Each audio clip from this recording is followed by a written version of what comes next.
Wow, so you shot and killed Charlie Kirk.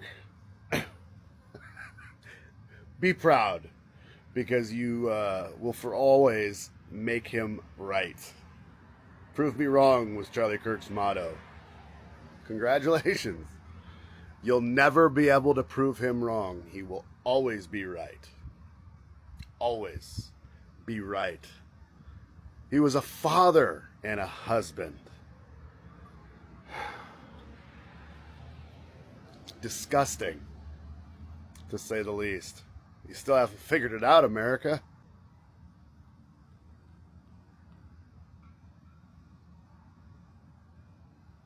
United.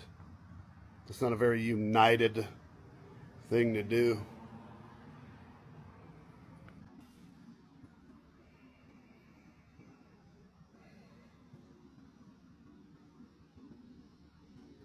Live by the sword, die by the sword. He did say that gun deaths were an acceptable side effect of gun rights. I think it's worth to have a cost of, unfortunately, some gun deaths every single year so that we can have the Second Amendment to protect our other God-given rights. That is a prudent deal. It is rational. Ding dong, the witch is dead. To everyone saying that it was such a senseless, violent act. I want you to remind yourself that it was God's plan. I mean, really, it was actually his fault because, like, he should have been wearing, like, a bulletproof neck brace or something. Like, I cannot believe he walked out the house without it. I mean, really, you have to be aware of what you're wearing in public so that, like, people don't target you. And you don't become a victim. So I guess this is just another example of God's plan in action. It was not a senseless act of violence. This was God's plan. Happy hump day, y'all! But Donald, Charlie didn't believe in empathy. He said that it wasn't real, that it was made up by the left. So I don't think it really honors him or his friends and family to lower the flags in a show of empathy for their loss, because he thought that that was just for the left. He also thought that gun violence, even gun deaths, were fine as long as it meant Americans got to hold on to their guns. So really, I think we should be celebrating because he died doing what he loved. We certainly shouldn't be showing empathy because he hated that. And we shouldn't be doing anything to take guns away because he hated that. I think we should just carry on like it's a normal day because this was everything Charlie wanted, right? The chickens have come home to roost. These were the words of Malcolm X after the assassination of John F. Kennedy, and it applies to Charlie Kirk. Seeing the response of liberals and left-wing influencers to Kirk's death has honestly been embarrassing, and it exposes how out of touch they are with their own principles. And don't even get me started on the clout-driven, opportunistic immaturity it takes to come on camera and cry or lecture us about how we should feel about this only minutes after the news broke. When Malcolm X said this phrase about Kennedy, liberals and mainstream media tried to misrepresent him as if he was celebrating his death, but this wasn't the case at all. In fact, it was a comment on how Kennedy's own politics created a climate of hate, and so the negative consequences of those past political decisions returned back to its source, resulting in his own assassination. And this same thing happened to Charlie Kirk. I mean, this guy literally said that gun deaths every year were worth it to keep the Second Amendment. So by his own words, we shouldn't even feel sorry for him. And alongside those patronizing takes which tell marginalized communities how they should feel about this news, there's also been the myth propagated by these liberals that violence has no place in modern politics. But that misunderstands how inherently violent modern politics really is. Driving economic decisions that forces people into homelessness and poverty is violence. Scapegoating vulnerable groups as major problems of society is violence. Campaigning, advocating and voting for politicians who then just use that power to go and enable a genocide in other countries is also violence. So liberal democracy might not be explicitly violent, but this violence takes on different forms, and it's people like Kirk and these liberals who are shielded from it because of their privilege. We're also hearing that this is unfair because Charlie Kirk was just a commentator and not a real political leader with actual power. But this isn't an honest framing of it at all. Through his commentary, he gave us every reason to believe that if he had the chance, this man would be as bad, if not worse, than some of the most evil leaders in the world. So we can't just frame him as a passive commentator to absolve him of the deep complicity and responsibility he has in building a political structure that is defined by violence. The human reaction to seeing that video is shocking and it's gruesome, and I'm glad that even though Charlie Kirk did not believe in it, empathy still exists. But please, let's stop taking politics from chronically online left-wingers who think they have the right to tell people how to feel, okay? Some people are happy, some people are sad. I'm personally very indifferent. The chickens have come home to roost, but for many of us, it's just another day on the farm. For you guys, it is sad, and at the same time, not so sad that this is what some of these white people have to say about this man. And why I'm saying at the same time not so sad is because we all know the legacy that he left. Even for those ones coming to judge people that, oh, you're not feeling sympathy, you're not sympathetic, you're not this, you're not that. Why are you not sad? Why are you not even feeling for the wife? Why are you not feeling for the dead? I feel like most of them are hypocrites. Yes, I'll say it with my full chest. They're hypocrite because even you that you're saying it, you really know who this man is. There is literally nobody that has not come across Charlie Kirk's debates. That is a man that can literally debate everything just because he just wants to win one argument, right? Anyways, I'm not saying I'm totally happy. The only people I send condolences to, and I'll keep saying it, is the wife, the children. Yes. And I feel like we wives, right, we should try and be doing better. Some things that we'll see our husbands do, especially if he's a public figure, right? We should be able to tell him that this is not you doing the right thing, instead of giving me like a total support and at the end of the day, see what happened. Anyways, nobody is actually praying for this. Welcome back to the channel. My name is Sonia. If this is the first time you're coming across my video, thank you so much for tuning in. Do well to subscribe, like this video, drop me your comment, and lastly, do not forget to share for every other person to get this good news. And yes, with that being said, I'll go ahead and roll out other clips I have for you guys so that you guys can actually watch, and I'll come back with commentaries. Credit belongs to original creators of every single clips used in today's episode. And this is just for educational purposes. This is not us bashing anybody, but this is what the white people actually have to say about the death of Charlie Kirk as well. And it interests me to bring it down to you guys more because these are the same people that he literally can support with the whole of his strength. Do you get? Anyways, let's dive right into it, okay? Charlie Kirk is probably dead, and the left is going to celebrate, and the right is going to make him into a martyr, and they are going to talk about how heartless and evil the left is for celebrating and for not feeling bad. And in the wake of it all, I feel so hollow because I understand the damage that was done to this country by Charlie Kirk and like his ilk. I understand how deeply evil some of his talking points and practices were. And yet that video was so gruesome and horrible. And I hate to see a human being kill another. And I hate that on such a fundamental level that I don't think it matters which person I'm watching die. And I don't like that it has come to this. I understand violence as a reaction to oppression and evil in theory, but in practice, it's always going to sicken me. It's always going to make me feel deeply horrible. I don't know. I don't have a lot of words for it, but I'm hoping that someone else feels the same way, because in the midst of seeing other people like sort of preemptively celebrate this man's death, I can't get there. And maybe I have the sin of empathy that the political right is always going on about. But I can't like shut it off. And I think there's something happening in response to that violence that is so deeply hollow. And before people get angry with me and commenting about how much he deserved it and all of the terrible things he said, I know.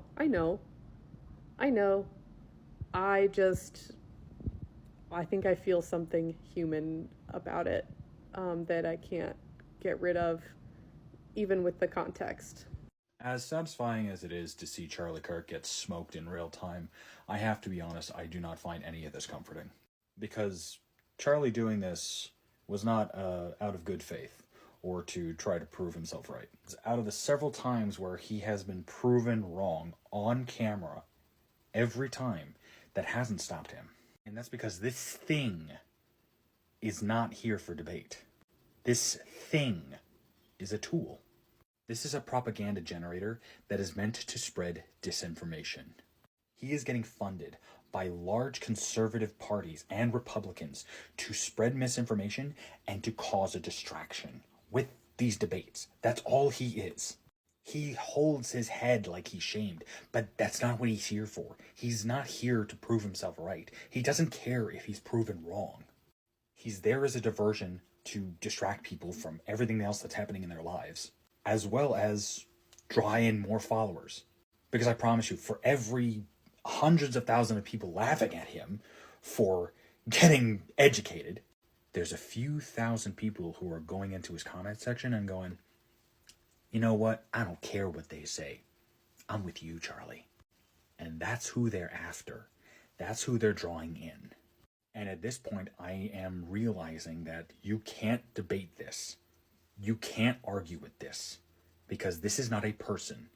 Charlie Kirk and his ilk are a cancer that has now spread rampantly. And I want to know how to fight them. So do you know when they say question everything? I think this Charlie Kirk situation is definitely something that we need to question. I've got a video to show you. I'll let you make your own decision. You believe that the Jews run the American government. That's not a secret, Charlie. Well, no, I find it hilarious that All of Trump's cabinet is Jewish. Converts Christian. to Judaism or Catholicism. They all have an AIPAC advisor. Not a single person in Congress can make a decision without asking their Israeli Jewish AIPAC advisor if it's okay to say. Entire list. Israel did 9/11, Charlie. Oh, they did. Wow. Why are we in the middle? I served. Explain Why were we in that. the Middle East? Well, I mean, you can, Why were we in the Middle East? You can reject involvement in the Middle East without also believing Israel did 9/11. So if Israel did 9/11, help me understand this. Who were the hijackers of the planes? They weren't hijackers. Oh, okay. CIA and Israel worked together. No. Explain to me what happened on the aircraft. Okay, first off, what we have to understand, there's only one plane that actually crashed. Now, when you realise that there's such thing as called controlled opposition, the system wants us divided, they want us arguing against each other. What has this done?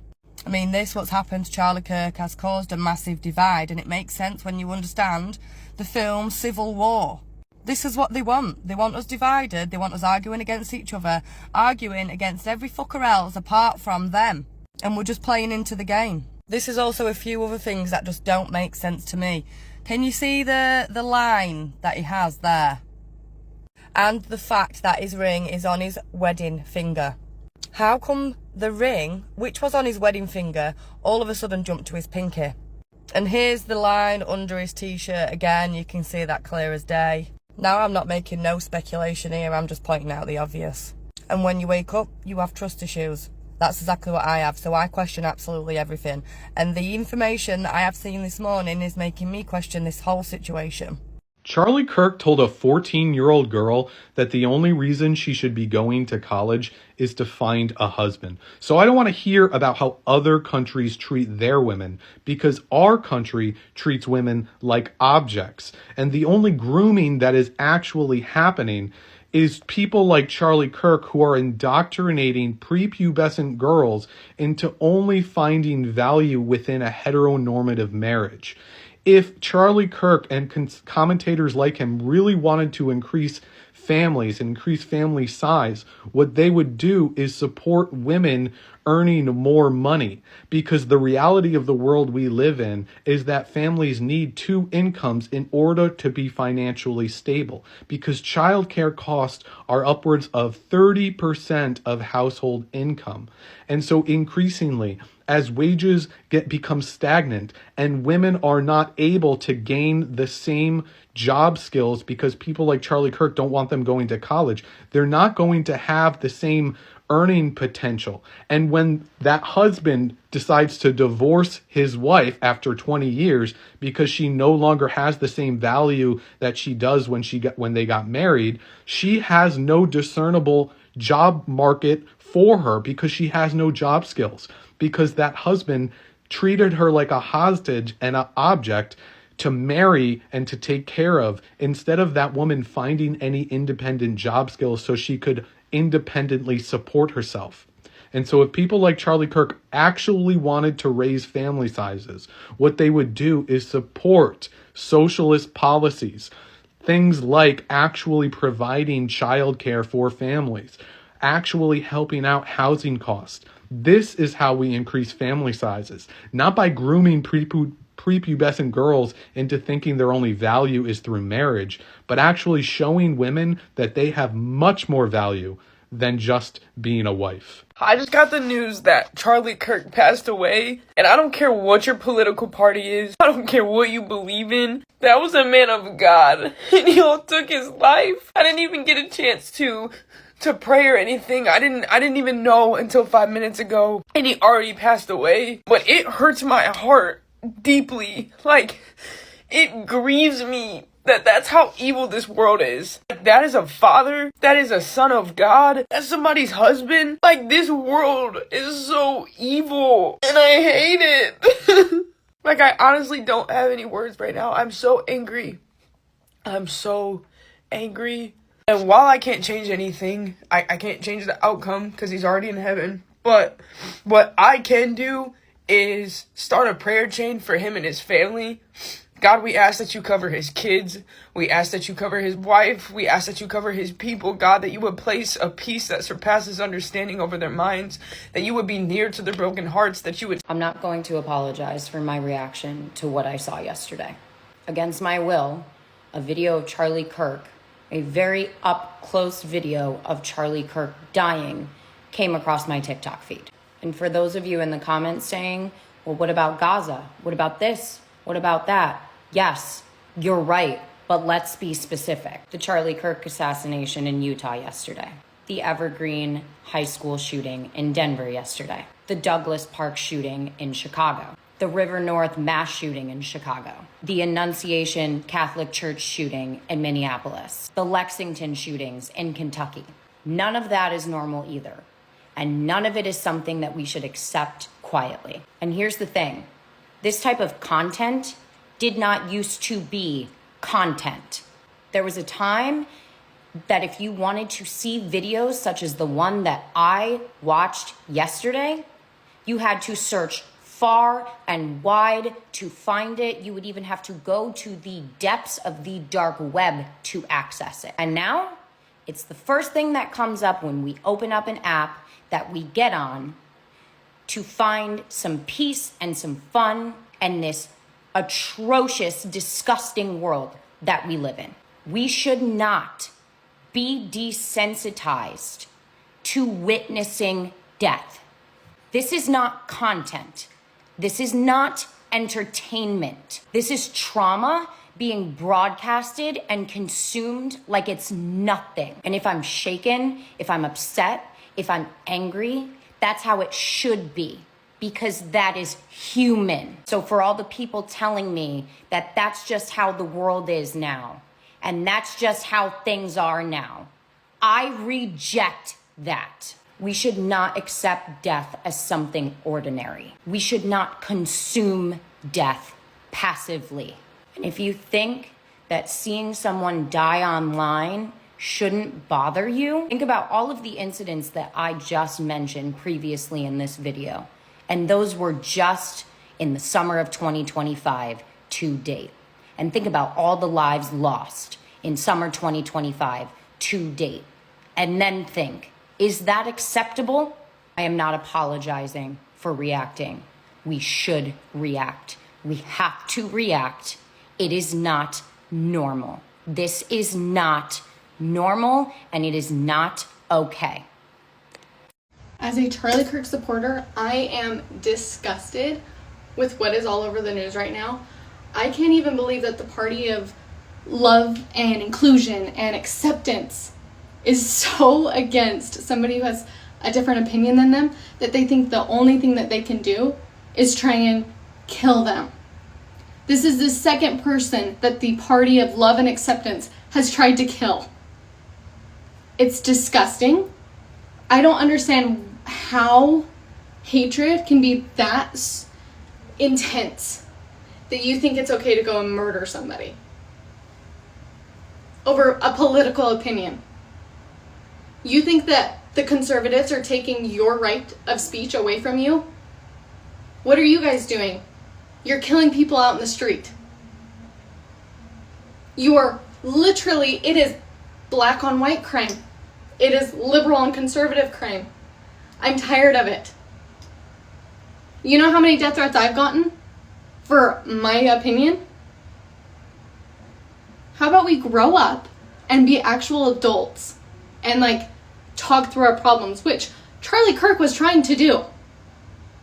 He offers free speech for everybody. What other liberal freaking activist gets onto each campus and says, if you disagree with me, come to the front of the line? No one. Because the left does not like truth. They don't like confrontation. All they want is fantasies. That's all they believe in, is fantasies. They don't want to believe in the real freaking world. I am beyond pissed. All I'm saying, everybody say a prayer, because all of this death and all of this hate, all I'm seeing is a civil war. That's literally all I'm seeing in our future. I'm going to say this. Democrats own what happened today. I am devastated. My kids have called panicking. They probably, all the kids of every conservative in the country called panicking. Just because you speak your mind on an issue doesn't mean you get shot. Then by that logic, do Republicans own the shooting of the two Democratic lawmakers in Minnesota? Isn't this on both sides? Are you kidding me?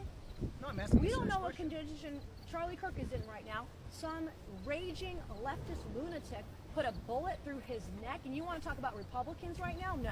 No, I'm asking no, not you. at all. You said the Democrats. No, this is on. Democrats own this. But isn't there a problem with political violence across the spectrum? Yeah, we're talking about Charlie Kirk right now. That's the subject of this that we're talking about right now. Democrats own this. And so I used to follow her when she would like discuss a lot of the UFOs and UAPs and things like that. But yeah, that guy really caught her off guard when it came down to that question about, you know, holding specific political parties responsible for these tragic events. She ended up bringing up, you know, that this person is probably a sick liberal, you know, a Democratic person. And as soon as that guy ended up bringing up the fact that that Republican person ended up killing those Democratic lawmakers, accountability went out the window completely for her. She said, no, it's not a Republican thing. We're not here to talk about that. We're here to talk about this. And I get it. You know, we're talking about this now because this is now. What happened to those people? Yeah, that's old news now. Who cares about them, right? Who cares about them? Let me know your thoughts in the comments over this way because, you know, accountability. Accountability. Shut up. This is the first time, like, I felt like true evil, like a true act of evil, and, like, this man did not deserve this, and I'm glad that he was a God-fearing man. You all know what I'm talking about.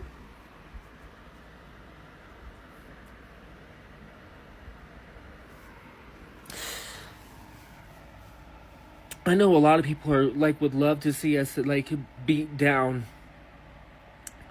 That's okay. We're coming for you. So you guys can literally see the mockery. You guys can literally see the happiness. To the point of the first person that I played this clip said that the person that actually did the stuff, the person that bite him, the person is a hero and the person should be celebrated. So just know this as a public figure that no matter what you do,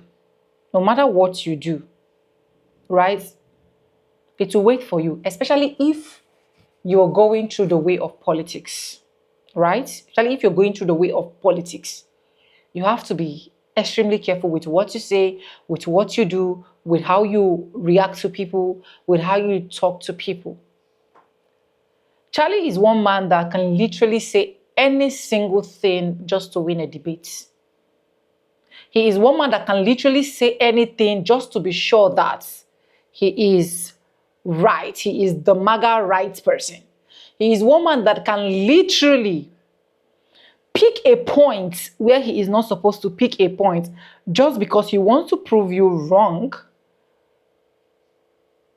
as an individual, as a black person, as a Muslim, and so on and so forth. So even on different occasions when I watch this video and people said, oh, this man is a Christian, I ask myself, is this what Christians do? Right? Is this how Christian behaves? Is this what Christian represents? That is a lot of questions I do ask myself, especially when I see some of his podcasts and people ask him and said, oh, do you believe in God? Do you believe in God? He said, yeah. Do you believe in the Bible? Yes. Do the Bible do exist? Yes. But contrary to what you are saying, are they really in line with what you say you believe? All what he was just trying to push was to advocate that, yes, he is Charlie and you cannot change it. And it is so sad that the same people he's trying to stand for, the same people he's trying to advocate for, the same people he's trying to protect are still the same people that used his words against him. Because you can obviously see it that, yeah, his words were used against him. His words were used against him. He has literally said, it is not a bad thing for you to use pew-pew. That is why some people will ask themselves, why do I even need to mourn him? Like, why do I really need to mourn him? Where literally he has made it clear that this thing is right. Do you get my point? I don't know if you guys are actually getting my point anyways.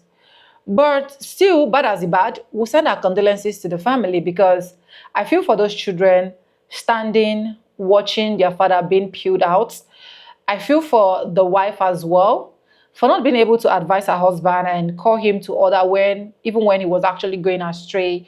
And then she actually have to watch him being taken down.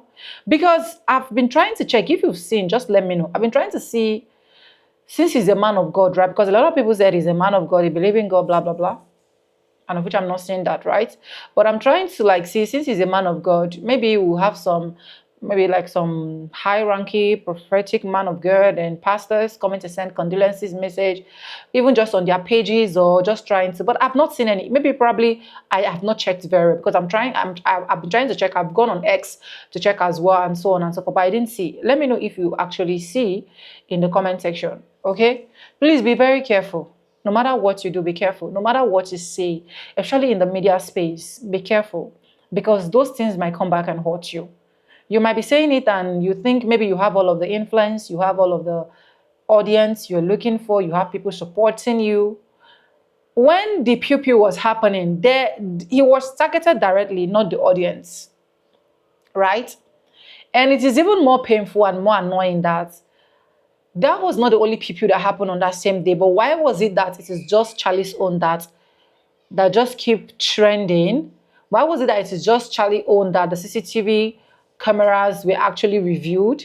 Why was it that it is just Charlie's own that a lot of people are concerned about? What happened to the other places that people actually happened?